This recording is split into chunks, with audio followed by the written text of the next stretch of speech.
equation, we only show the things that are actively participating in a chemical reaction. In order to do that, we have to have some basic knowledge. In chemistry, there are several elements that when we say their name, we are meaning that they exist in what's called the diatomic form. So prefix di in chemistry means two. So diatomic means that it's two of the same element bonded to itself for stability. We only see these subscripts when it's by itself. So these are the only ones that are diatomic: H2, N2, O2, F2, Cl2, Br2, and I2. These elements for stability will often bond to themselves covalently, and they can also bond to other elements, both covalent and ionic. And so the subscript 2 will only exist when it's in its diatomic form. Whenever it bonds to another element, it depends on if it's an ionic bond, the charge of the other ion, or if it's a covalent bond, just the number that are bonded together. You need to memorize these diatomic elements. The easiest way to memorize them is by looking on the periodic table. I teach my classes to memorize it as a hockey stick and a puck. And so starting over on the right side with nitrogen, which is in group 15, if you go from nitrogen over to oxygen over to fluorine, those three, and then you start traveling down group 17, so chlorine, bromine, iodine, they make the shape of a 7. That's the hockey stick. And then hydrogen is the hockey puck. Those are the only ones that are diatomic when they are by themselves.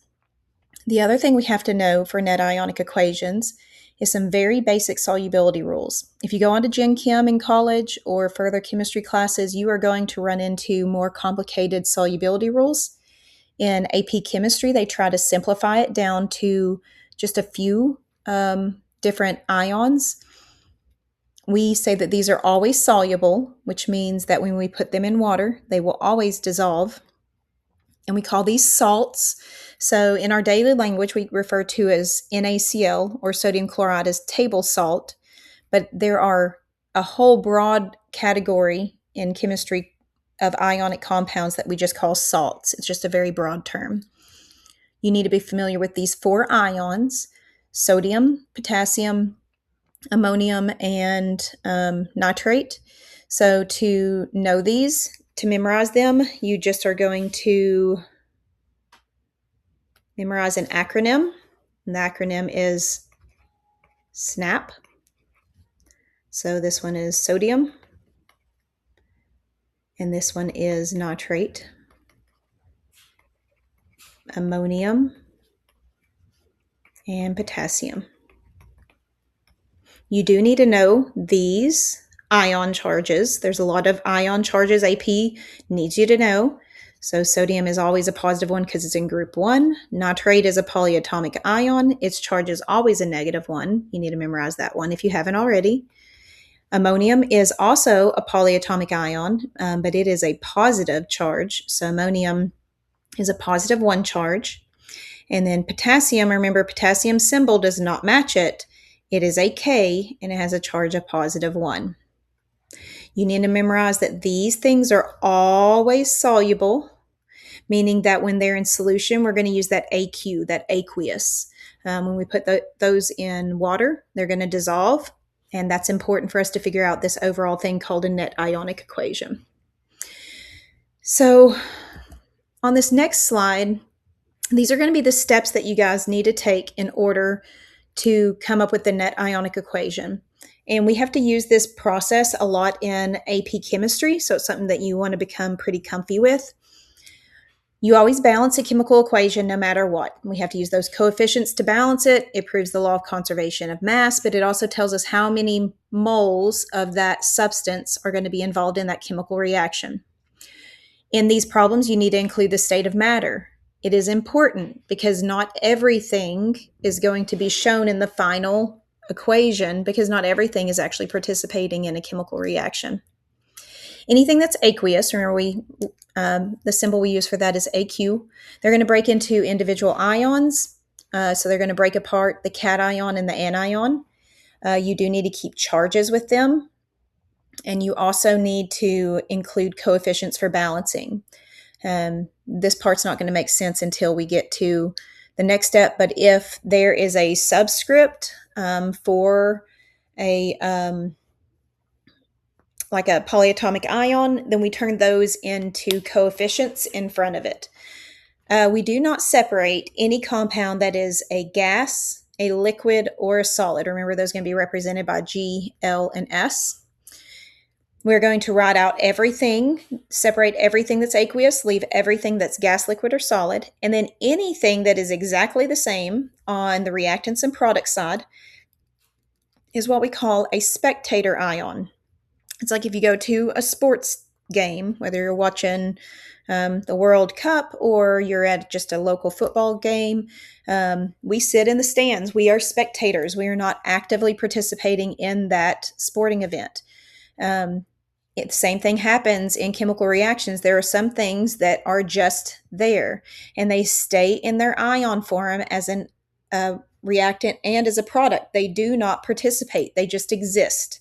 When I go to a sporting event, I'm usually up in the stands cheering on my favorite team, but I'm not affecting the outcome of that game. I'm not actively on the field. So we write what's left over after we take out those spectator ions. And you'll notice it says spectator ions. They have to be an ion, not an element. And then we are going, or an atom. And then whatever is left over is a net ionic equation. So we're going to do a practice problem together. AP is going to expect you to be pretty comfortable with being given some information and being required to find other information. So in this problem is a double displacement reaction. Remember in a previous video, I've talked about how precipitates form from a double displacement reaction of two aqueous reactants. And you're going to see a lot of these types of problems. AP will often give you parts of the chemical formulas, especially for the reactants, but then you've got to figure out what the products are. So first we got to write a balanced chemical equation. So we're going to convert this paragraph into chemical formulas, including the chemical formula for each thing, including its state of matter, and then we'll go on to do our new net ionic equation process. So this says copper 2 nitrate, CuNO3 solution, reacts with potassium hydroxide, KOH, solution to form a blue precipitate of copper 2 hydroxide. When it says solution, in chemistry, a solution is a homogeneous mixture. And a homogeneous mixture is always going to be aqueous. So AP is going to expect you to take these terms and convert it over into these correct forms. So I'm going to start by writing Cu, open parentheses, NO3, 2, and then in parentheses after it, I'm going to say it's aqueous. Plus, reacts with, so we're going to put our plus, potassium hydroxide, tells me my formula. So KOH, it's also aqueous. And then it forms a blue precipitate of copper 2 hydroxide. Well, it doesn't tell us our formula, so we have to figure out from these charges up here or from this formula what the charge is and what the final formula is going to be. In chemistry, whenever there is an element that can have multiple charges, such as our transition metals or the element tin or lead, they give us Roman numerals. The Roman numeral tells us the charge of the cation. So we're going to do Cu positive 2 because that Roman numeral is the charge. Hydroxide is a polyatomic ion. You need to memorize hydroxide. It tells us up here what it is, but you need to memorize what it is and you need to know the charge. Hydroxide is OH and it has a charge of -1. Well, this is an ionic compound, and in an ionic compound, we need for our positive and negative ions to be able to cancel. So right now I have positive 2. I have -1. So right now I have too many positives, not enough negatives. So I'm going to have to bring in a second hydroxide because -1 and -1 gives me -2, which cancels my positive 2. So one of my product is Cu. I have 1 copper, 1, 2 hydroxide.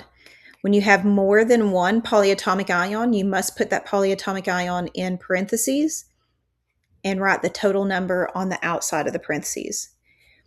It says that this thing is a precipitate. A precipitate is a solid. Plus. So that's all it tells us in this problem. We have to infer the rest of the information. So in a double displacement reaction, what happens is these outer two elements are always going to bond together, and these inner two elements are always going to bond together. Now, in my classes, we practice this a lot because the subscripts on the reactant side do not necessarily go to the product side. It depends on these charges of the ions of the two things that are bonding. So copper came and bonded with hydroxide, but copper is a positive 2 and hydroxide is a negative 1. Now I've got to bond potassium and nitrate. So I'm going to do that. I'll just write it over here. So potassium is in group 1. It's always a positive 1 charge. Nitrate is one of them that you need to memorize also. This is a polyatomic ion. Its charge is a negative 1. So positive 1, negative 1 cancel, and it becomes just KNO3. Over here, it is CuNO3 2 because copper has that positive 2 charge. Nitrate is only a negative 1. The subscript comes from the fact that copper is a positive 2. That subscript does not go to the product side. It depends on the other element it is bonded to. So this is positive 1, negative 1, so it's just KNO3. And we don't even know what state of matter it is. But that's where our rules for SNAP come in.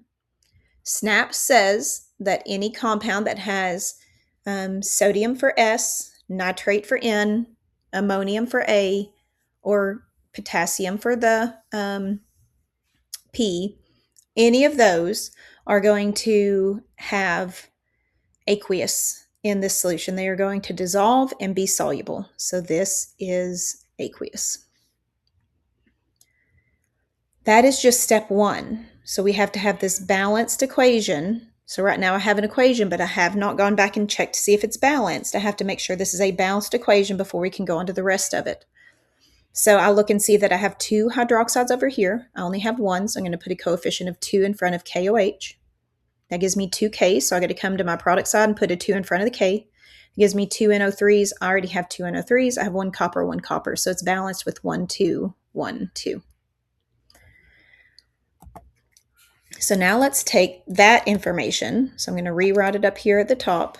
So I have CuNO3 2 plus 2KOH yields CuOH 2. Oops, forgot my states of matter over here. This is aqueous, and this is solid plus KNO3. And it's also aqueous. Okay, down here, the overall ionic equation means we separate everything that is ionic and aqueous and separate it into its ions. So I'm going to separate CuNO3 2 because it is an aqueous substance. So when we rewrite it with the charge. So I'm going to write Cu plus 2. This is aqueous. Plus 2 NO3, negative 1. This is aqueous. Remember a minute ago on the slide I told you it wouldn't make sense till we saw it? If there's a subscript outside of a polyatomic ion, that subscript becomes the coefficient when we write that overall net ionic equation. Plus, this coefficient is going to distribute through both of them. It is also aqueous, so we want to make sure we separate these. So 2K plus aqueous plus OH minus aqueous yields. And I'm running out of room. You guys would continue on in a straight line. I'm going to have to write some stuff up here. We do not separate anything that is a solid, liquid, or a gas. So we are going to leave this together. So we're going to have CuOH 2 solid. But I am going to separate this one. All this is my products. I just don't have room to write it. So this is going to be 2K plus aqueous plus 2NO3 minus 1. And again, this is aqueous. This is what we call the overall ionic equation. So we've changed everything that is aqueous into its individual ions. It's cation, positive, anion, negative. We've left the charges with them, and we have put coefficients in front of it for each of these, added in the states of matter, and then over here, same thing. We have our charges. If you want to write, it's correct either way. You can just put a positive if it's a +1, or you can put a +1. I find myself doing both ways. A negative, same thing is true. You can just put a negative or a -1. And then we leave this solid together. Now it says identify the spectator ions. Remember, a spectator ion is something that is exactly the same on the reactants and products. It doesn't actually participate in a chemical reaction.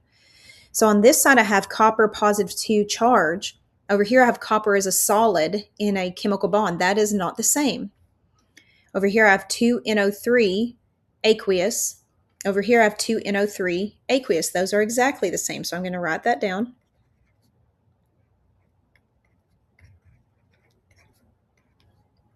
I have 2K plus aqueous. I have 2K plus aqueous. So I'm going to write it down because it's exactly the same. I have 2OH minus aqueous, but over here I have OH in a solid compound, not the same. When I do these problems, whenever I see something that is a spectator, I mark it out. Those things are going to stay in the reactants. They are soluble and dissolved, and ions just chilling in the water. When they go to form products, they are still ions and dissolved and chilling in the water. They do not change. They are spectators. They are not participating in this chemical reaction. Right, the net ionic equation is what's left over.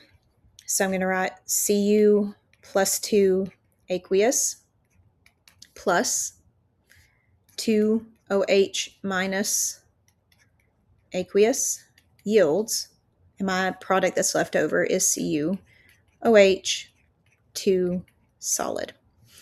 If you had the coefficients correct as you are working through the problem, then this should be balanced as well. If you get to this point and notice something isn't balanced, you need to double check and rebalance it. So right now I have 1 copper, 2 hydroxides, 2 hydroxides, and it is balanced now.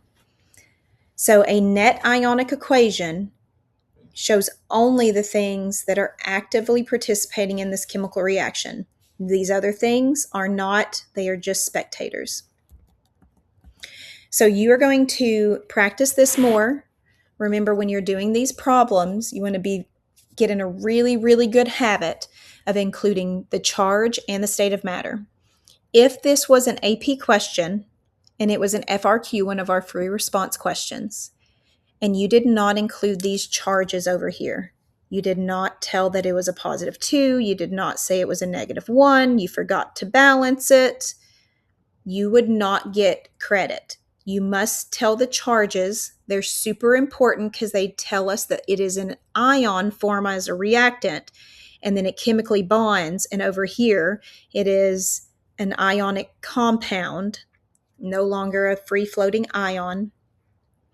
So you must include those states of matter, and all of our chemical reactions must be balanced, because this says in this chemical reaction, what's really happening is a copper ion reacts with 2 hydroxide ions to form 1 copper hydroxide, and it's a solid. And every time this reaction happens, over and over and over in that container, until we run out of copper and hydroxide, and we've made as much of the precipitate as possible. Remember, we do not separate solids, liquids, or gases. I only did a solid example, but the rest of them would be done exactly the same way. We do separate anything that is aqueous, and like I showed you on the last slide, it will not always tell you all the products. This one only told me 1 product. I had to use my SNAP rules to figure out the other one was aqueous. AP will always give you enough information to use process of elimination to figure out which thing is a solid, is a precipitate, and which thing is aqueous. So be sure that you go back over, and a lot of these things are things you just have to memorize. Your diatomic elements are necessary to memorize, your SNAP rules, how to write chemical compounds, charges. Those are all things that AP expects you to be pretty confident at. And so be sure you're confident about how to do these problems to get to that final net ionic equation.